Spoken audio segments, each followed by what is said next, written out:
Hello there, and welcome back to TerraFirmaCraft HardRock. I hope you're having a wonderful day. I mentioned something at the end of last episode, and I'll repeat it now in case you didn't watch to the end.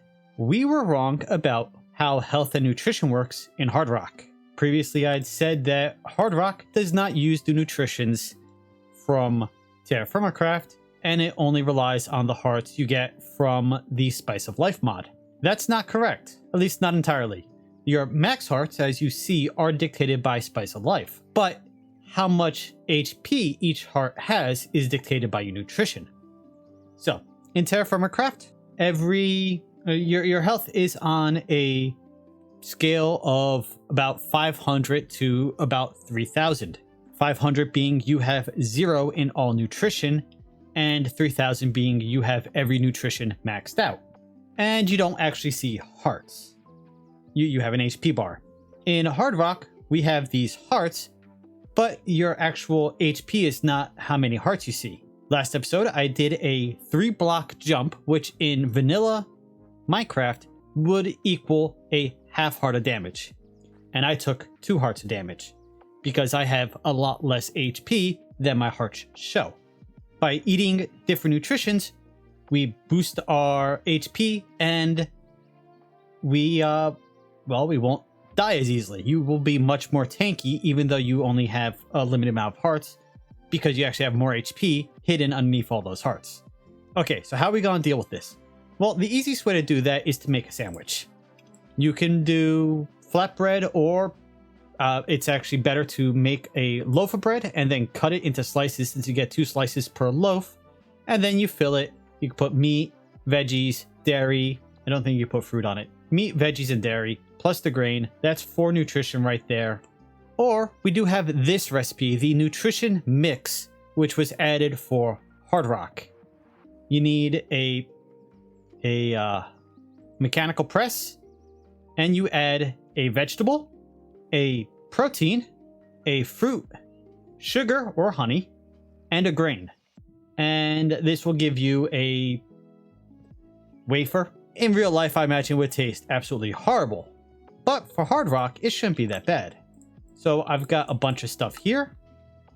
A bunch of pork, some apples, since it is now apple season. I've been picking my apple trees. We also have a bunch of olives, so we're going to be making olive oil. And we go over here. We can toss...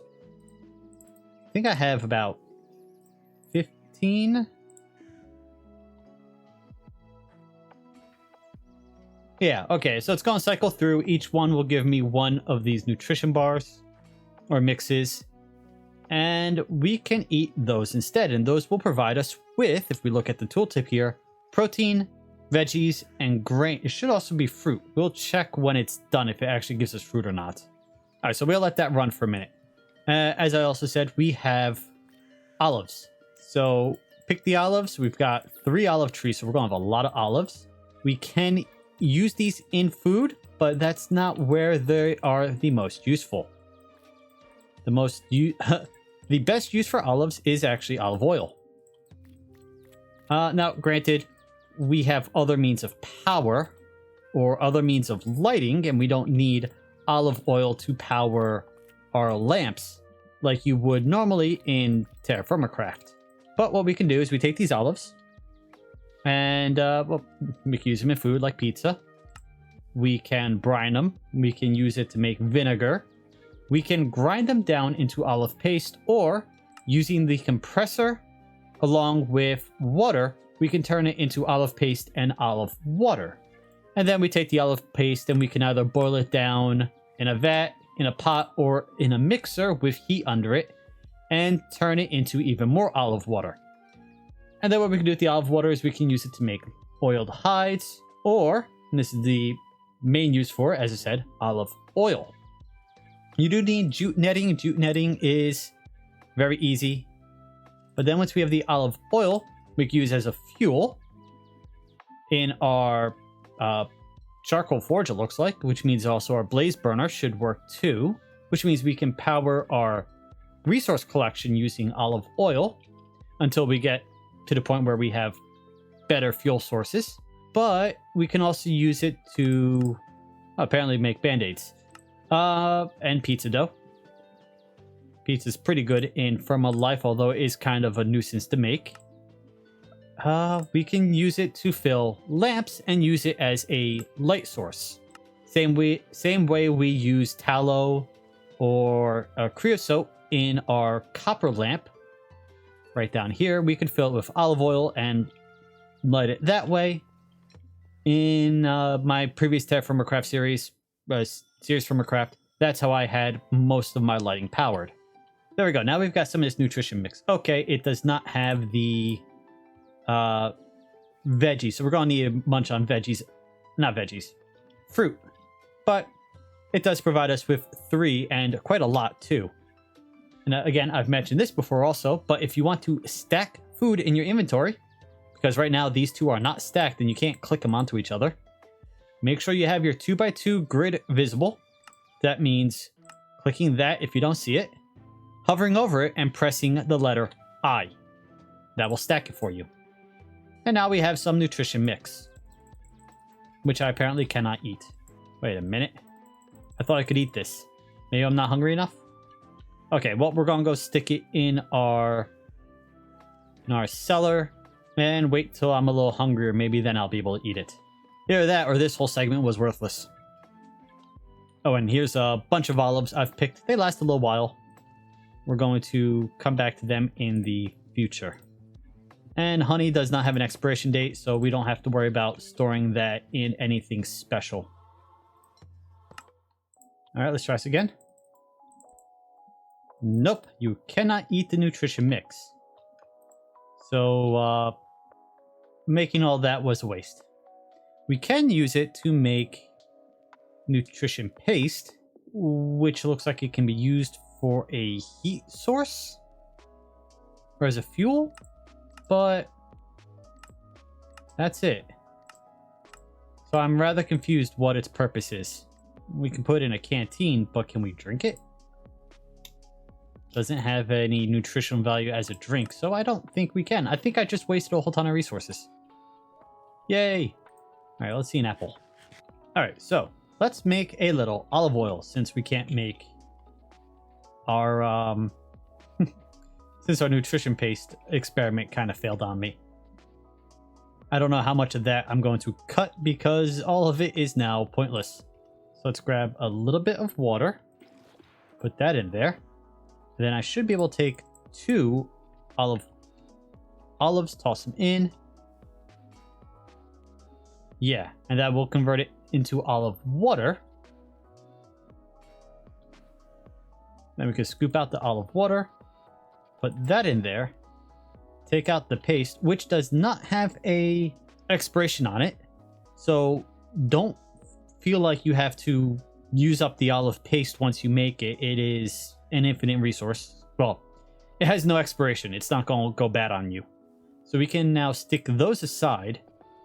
The olives will go bad on you, so you do want to use those up pretty quickly. But this method is much better than your other method. The other way we can make olive paste is you take 1 olive, turn it into 2 olive paste by grinding it, and then you can turn 1 olive paste plus, well, 4 olive paste and 1 bucket of water into 4 buckets of olive water.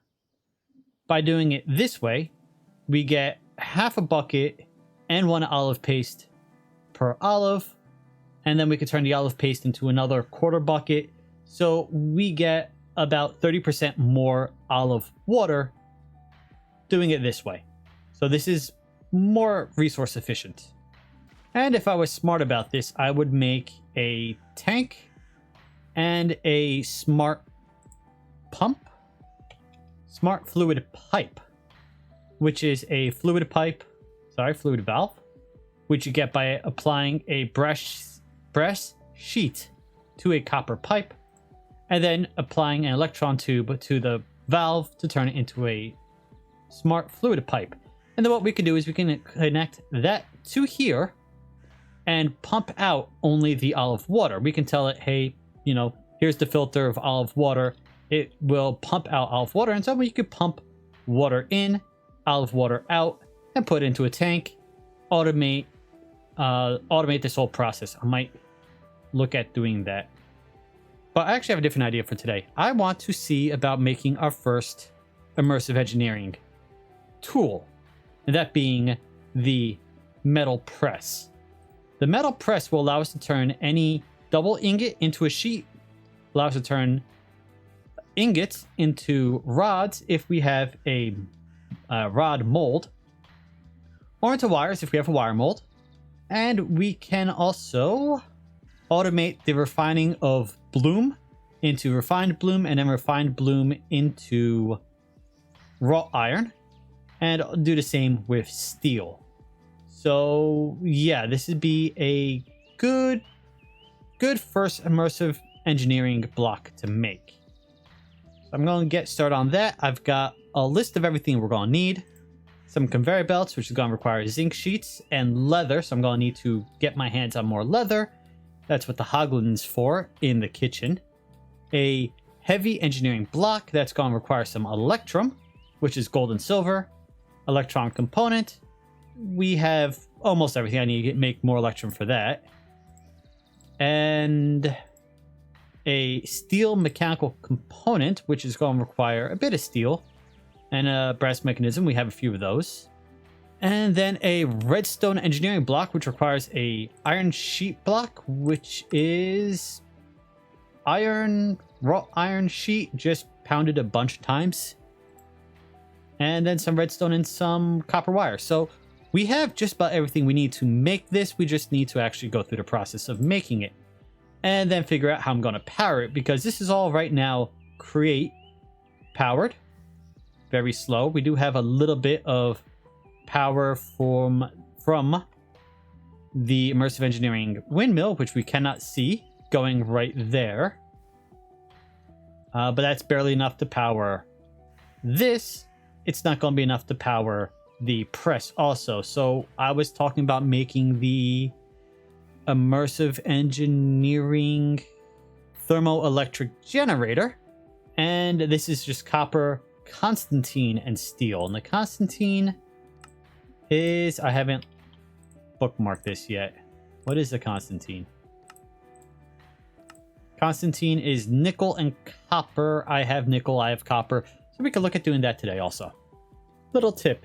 If you're making steel, make sure you don't leave anything in the cauldron here, because it will melt as soon as the pig iron enters and you will wind up with unknown ingots. But here's an actual useful tip.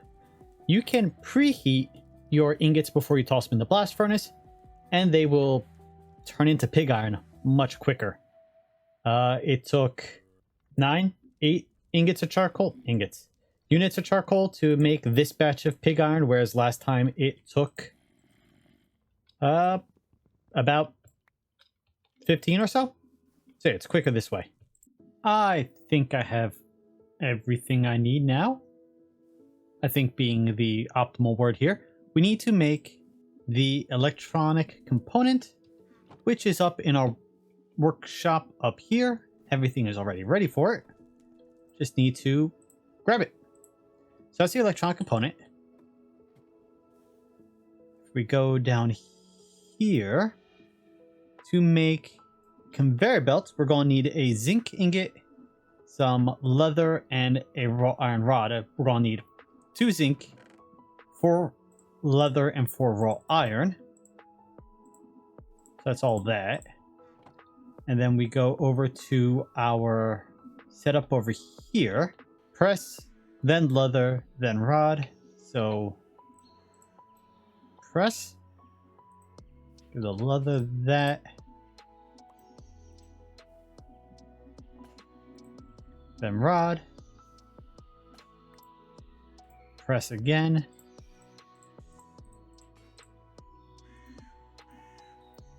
Then leather. And then rod. And that gives us our conveyor belt. Alright. Alright, it's 2 conveyor belts. We can stick those in here for now. Next, we need the heavy engineering block.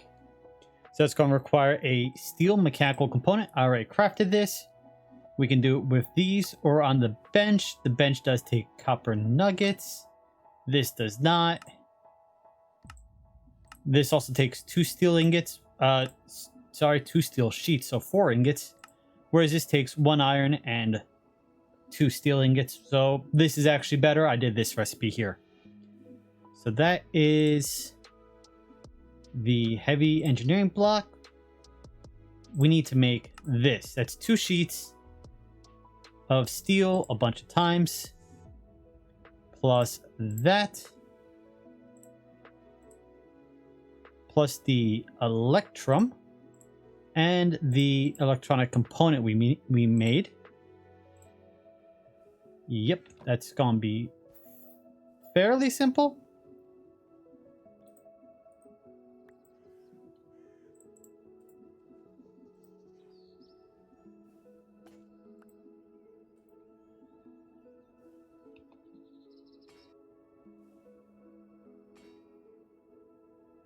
All right, that's the steel sheet metal.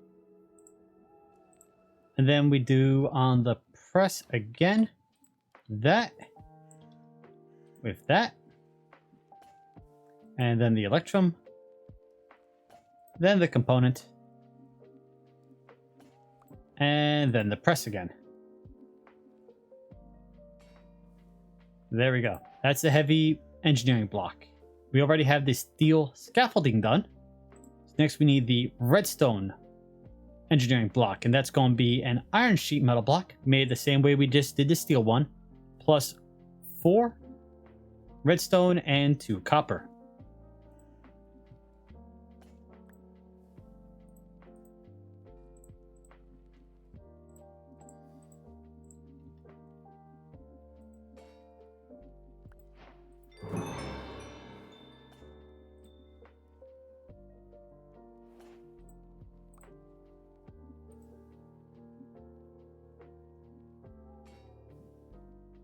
And that's the redstone engineering block. Finally, we need to make a piston. This is a wrought iron press mechanism, 3 lumber, and 4 cobblestone. Wrought iron, mechanism, lumber, and I gotta grab cobblestone from our from over here. And it can be any cobblestone, doesn't matter. So that gets us the piston, and now we just need to put everything together in this order. So grab all of those and those, grab our hammer, and now over here is going to go our smeltery. So I'm not going to put it down here, I'm going to put it upstairs for now. Once we finish building the factory, it'll go in the factory, but we can worry about that later.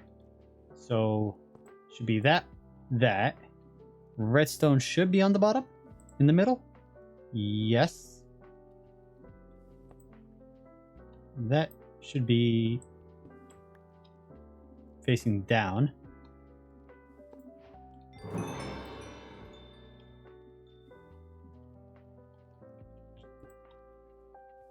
Well, you know what would be easier? Place it, place that, and we can pick that up, place it against that. And then if we click it,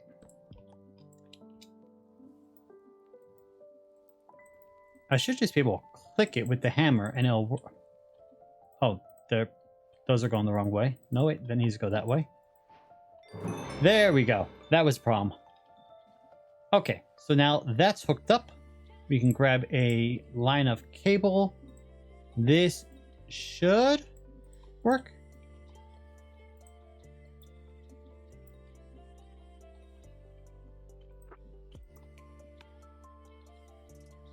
We might need to do an LV on top.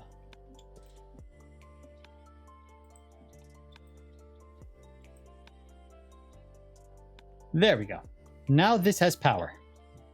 And it means it should be able to be run. I, of course, don't have anything to press on it at this moment, but we will in the future. Now, I also made this, which you cannot see because it is dark. It is the hardened steel press head. You need this in order to make most things on the metal press, as you see right there. This can be done with either red steel or blue steel. You need a double ingot. I, of course, only have blue steel, so I use blue steel. And then this should be able to click right on there. Yep. And now, if I find something that can be pressed, we can press it. Here, we have 2 raw iron bloom.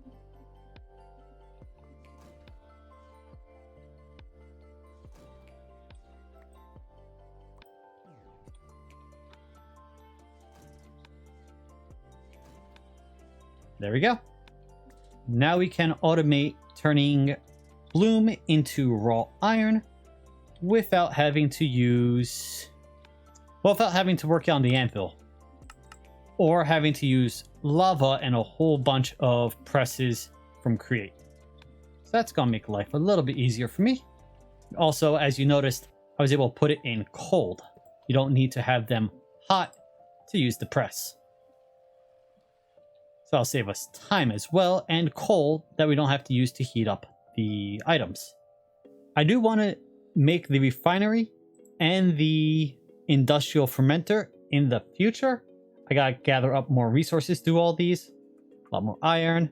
I gotta figure out how we're gonna get cauldrons. Oh. It's a lot of iron. So maybe next time. That's a big process. We go back over here. We do have everything we need in order to make the thermoelectric generator. We just gotta turn this coil into what it needs to be. So let's go do that now. And we've done this before. I think we've done it I think this is the 3rd time we've done it. There we go. Then that, and those. That gives us our thermoelectric generator, which now we can place on the ground. We're not going to do it right here, but if we place it on the ground, we can then place water and lava on different sides. If we go to the engineer's manual book, it tells you here thermoelectric generator. Placing hot fluid on one side and cold fluid on the other. On the opposite side will generate energy based on the difference between the two temperatures. The list below contains other non-fluid blocks which can be used. So blue ice, packed ice, ice, powdered snow bucket, water, magma block, lava, uranium. So we could put lava on one side, since we can't get uranium yet, and we could put water on the other side. Or what does it take to make ice? We can toss 9 snow blocks into a press. We can do that. What about packed ice? That's just 9 ice. We can do that also. Did not mention blue, did it? No, it does have blue ice. Okay, so then we can make blue ice very easy. In fact, I don't have to do anything special right now. I can just grab a whole ton of snow that I have saved in here.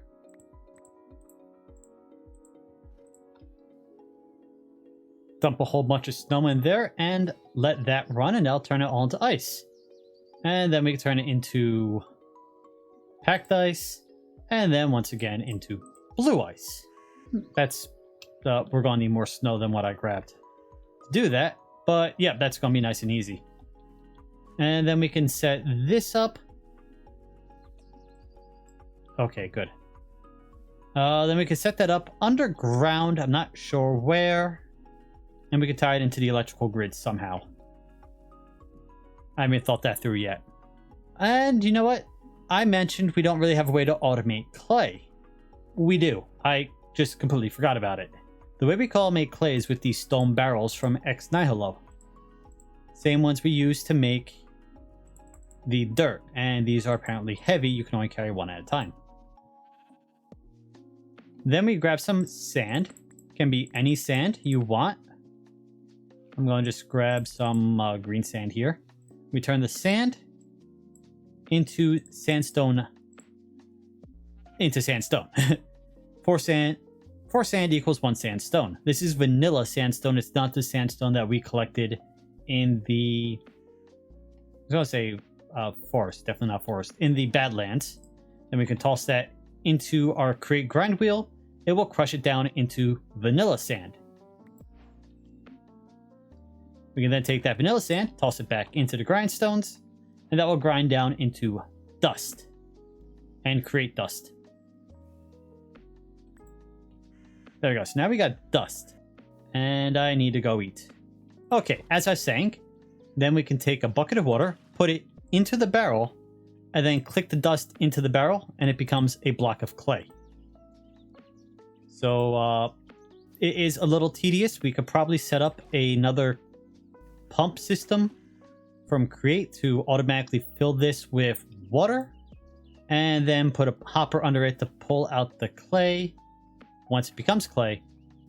But yeah, this is how we can automate making clay, which we could then heat and turn into terracotta so I can finish a roof, which I've made absolutely no progress on since last episode. And I think to finish off today, we're just going to make these 2 tanks because I've set up a automated system. Never mind that, I'll clean up in a minute, to produce the olive water. So we have a infinite water source down here, and I'm going to cover this up, but that pumps water directly into the basin. I have the smart fluid pipe, which I showed you before is a fluid valve plus an electron tube. The fluid valve is just a pipe with a brass sheet. That's going to pump into a fluid tank there, and then from there I can move this stuff over to pump it out and put it into a barrel. But that will just help us automate the production of pollution. No. Of the... Yeah, automate the production of olive water. I've already turned the olive water I made earlier into olive oil. As I showed, we can use this for fuel. You know, we might go run over to our drill and test it out in a minute. But so we have that there. Means that we can grab this, and I'm going to need to make a few more of those, but we can just steal them for now. Test this out. I'm going to be making another mechanical press also, but we have this. I can put my floor back in. Oh, we're going to want, I'm going to want a bucket of the olive water so I can put it on the filter, because right now it'll just pull anything out, I think. Grab a few olives.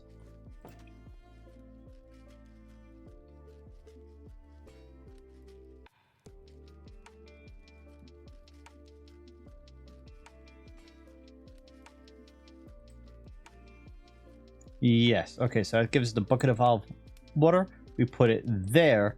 This should now only suck up olive water once we provide it with rotational power. Yep, there we go. So now we can semi-automate the production of olive water. We still got to pull the olive paste out, toss more olives in. But yeah, I mean, we could leave the paste. We can leave the olive paste because as long as it's in the basin, it will not despawn. So we could toss some stack in, walk away, and this will just process it all down for us into olive water.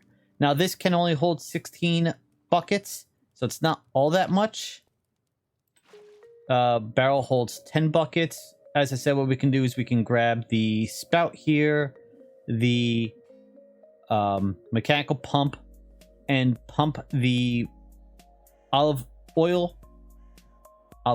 It's not supposed to be oh, sorry, it's olive oil water. We can then pull the water out of here and then have it automatically dispense into a barrel, so we can then use the jute netting to wash it down into olive oil. So yeah, that's now automated. It's one less thing for us to worry about. Let's grab a bucket of olive oil and see if we can't use this on our drill like it looked like it said you could. Let's find out. All right, and no. We cannot feed the blaze burner the olive oil. We can use it as fuel for our lamps, not for our blaze burner. Okay. Well, wait a minute. Did I gave this guy a straw, right? Now he's got a straw. Now I can give him the olive oil. But how long does that last for? Well, it doesn't say, but it does work if you give him a straw. And the straw is very easy to make. You put a piece of bamboo through the rolling mill once and you get a straw. Okay, that's awesome. So yes, we can use the olive oil as fuel. But that's going to be it for today. So thank you for joining me today. I hope you've had a wonderful day and I will see you next time. Later.